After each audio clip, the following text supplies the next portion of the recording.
அதிமுக எம்எல்ஏக்களை தாவேக தூக்கினால் மு.க. ஸ்டாலின் கண்டனம் தெரிவிக்கிறாரே.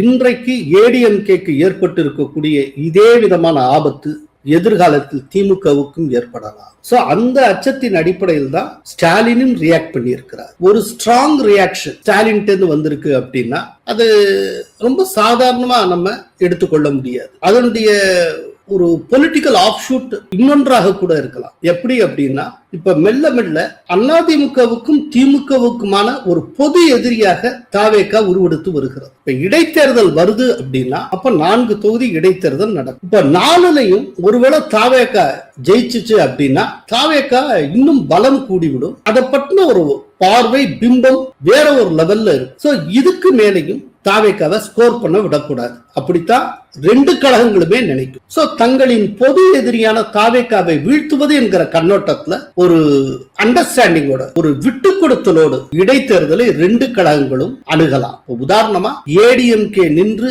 வெற்றி பெற்ற இந்த 3 தொகுதிகளிலும் டிஎம்கே தன்னுடைய கேண்டிடேட்டை போடாம தவிர்க்கலாம். மறைமுகமா தன்னுடைய கட்சி கேடர்ஸ் அத்தனை பேர்த்தையும் நீங்க ஏடிஎம்கேக்கு ஓட்டு போடுங்க அப்படின்னு சொல்லலாம். ஏன்னா நோக்கம் தாவேகாவை வீழ்த்துவது. அந்த அடிப்படையில் அவங்க 2 பேரும் இப்போ செயல்படலாம். அதே போல திருச்சி கிழக்குல ஏடிஎம்கே தன்னுடைய கேண்டிடேட்டை போடாமல் தவிர்க்கலாம். அங்க ஏடிஎம்கே கேடர்ஸ் அத்தனை பேரும் திமுகவுக்கு வாக்களிக்கலாம். அப்போ இந்த 4 தொகுதிகளிலும் தாவேகாவை வீழ்த்துவது சுலபமாகி. இப்ப இதை பார்த்துட்டு உடனே சொல்லலாம், பாத்தீங்களா ஏடிஎம்கேயும் டிஎம்கே கைகோர்த்து விட்டது அப்படின்னு அள்ளி விடலாம். ஏன்னா 2 பேருக்கும் பொதுவான ஆபத்தா இருக்கிறப்போ அப்ப 2 பேரும் தங்களுடைய ஆபத்தை தவிர்க்கணும் தான் நினைப்பாங்க. அப்போ அதற்கு அரசியல் உத்தி என்னவோ அதைத்தான் அவங்க கையாளுவாங்க. சோ அந்த அடிப்படையில ஏதேனும் ஒரு ஃப்ரேம் ஒர்க் நடக்கலாம்.